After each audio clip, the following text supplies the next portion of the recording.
My name is Mitchell. Hi, Mitchell. Hey, pleasure to meet you, man. Did you get that shot? Yeah, got it. Okay, wait. You ready for yours? Get a selfie? Yeah, you know me. All right. Hi there. Yeah. Get down so we see the handshake. Yeah. Yeah. Wow. I don't know. Yeah, That's kind of a that's strange selfie position there. I don't know. Just kind of. Where were you when you were our age? 17-year-olds in high school. Nacogdoches High School, which is in Nacogdoches, Texas. My dad was a professor there, so I was a faculty brat, taught music. That's when we moved to Nacogdoches, and I grew up there, and I graduated in 1977. So in 1976, which would be like you guys, I was a junior in high school. My favorite year of high school was my junior year. So you said your father taught music. Yes. And you're a teacher now. Yes. So did family or friends ever influence your My dad choices? did. He never told me, you know, hey, I want you to be a teacher, but my father was a very, very popular, great teacher at Stephen F. Austin State University. The kids loved him. He always had his office full of students doing music, making music, but I miss him every day because, you know, he's no longer with us. But he did influence me. He was very happy. He was one of the happiest guys I ever knew. And I thought, yeah, this is something that I could do. So you must have had many interests when you were growing up. Could you talk us about some and how you grew some? And When I was your age, or when I was older, or what? when you were our age. Mostly, I didn't have a lot of interest in school. I wasn't a real good student. I didn't really care too much for school. I read. I was pretty smart in that sense. I enjoyed having fun with my friends. I enjoyed muscle cars. I enjoyed racing cars. I enjoyed riding my motorcycle. I enjoyed shooting guns. I enjoyed that stuff very much. But in terms of, you know, any real deep philosophical interests, not really. Not really. What really prompted you to become a teacher? That's a different story. That didn't happen until I was out of college. So when I graduated from college, I didn't know what I wanted to do. I could have managed movie theaters, but I thought, I don't want to stay in the movie theater business. So I got a job as an assistant manager at Walden Books, a bookstore. And at Walden Books was a part-time worker who was also a teacher, Dave Hamrick, who I grew up just absolutely, truly admiring this guy. He was in the neighborhood. All the kids looked up to him. He was about 3 or 4 or 5 years older than us. So then I'm working with him, and he was teaching. And he taught U.S. history. And then he taught, as a matter of fact, he taught AP history in Nacogdoches when they offered it. He said, Brent, this is the greatest job in the world. I mean, this job is like the best job. The kids would come in, hey, Mr. Hamrick, how you doing? And it was really kind of cool. And I thought, maybe I could do this. And so I did it. And I got my teacher certificate from Texas. I did my student teaching at Nacogdoches High School, and I was teaching a lot of kids who knew who I was, and I knew them. And it's kind of weird when you're a student teacher at your own high school. And I was going to get a job at Waco, Texas. And I didn't take the job. I took another job that brought me out here. And that's when I decided to get back into teaching, and I became a substitute teacher in Los Angeles Unified School District in South Central Los Angeles. And I've been doing it ever since.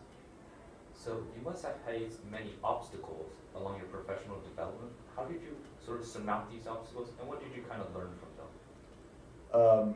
Starting out as a substitute teacher in South Central Los Angeles was the biggest obstacle to anybody becoming a teacher.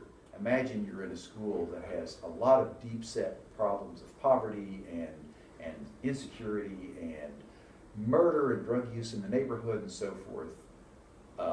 And that was a huge obstacle. I often questioned my sanity. I did find, though, that there were a lot of kids who wanted to learn and who wanted to be taught, who wanted to move ahead and to get out of that kind of situation. That kept me going. And I got a call from Eagle Rock High School, and I taught there for 25 years before coming here. It's the best move I ever made. I mean, here I got you guys. I'm in this great place, in this great school, and I'm loving it. So I'm really confused. What should I do in the future? You got to do what you love. And I'm gonna be talking to you guys, especially your class, about the post-AP college project. What do I major in college? And this is true of everybody. You've got to major and do what you love. If you're lucky, like I am, you end up doing what you love. I love my job. I love this job. This is the best. I think teaching is the best job in the world. It's the hardest job in the world, but I also think it's the best job in the world.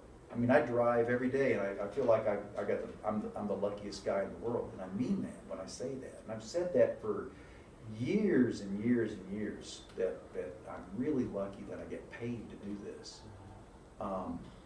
But I love history. I love politics. I love economics. I love teaching. I love arguing with people or debating. I love discussing. I love analyzing. Really love doing that. I saw my father love it. I saw my father hate it. I haven't had a bad day teaching since 1989, and I remember the day very clearly. Seeing a guy get stabbed outside my classroom, and seeing his lung punctured. That year was the worst year rather, of my career, 1989. I can still remember it. We found more weapons on campus than any other year, and in that incident, I had blood all over my shirt, trying to keep this guy. He had a gun on him. It was a fun day, let me tell you. It was the only year I missed graduation because I had to testify at the kid's trial at juvenile court. The only graduation I've ever missed. And I questioned whether this was, am I in the right field? Am I in the right business? Am I doing what I love? And I realized when I walked back into that classroom and the kids were staring at me, mouths agape, it's like, what the hell just happened? I got blood all over my shirt, and I had and I had, thank goodness I had shirts. I keep an extra pair of clothes, and it's in that closet right there. And I told the kids, all right, get your books out. I got to talk about homework. And I went in and I changed shirts and I came out, and they like, you better tell us exactly what happened. And I realized then, yeah, I'm still in the right biz. Some of those kids I taught with, they're teaching now. Some of those kids live in La Cañada. They have children here in La Cañada, and maybe I'll be lucky enough to teach their kids who I taught when they were kids, which is kind of cool. But I hope I answered your question. Thank you, Mr. Beaty. Thank you guys. Is that enough? Yeah. If you got any follow-ups, if you want to redo or whatever, let me know. I can always do like single takes, man. I can do Is he single still takes. Coach basketball? No, How long was it? I never.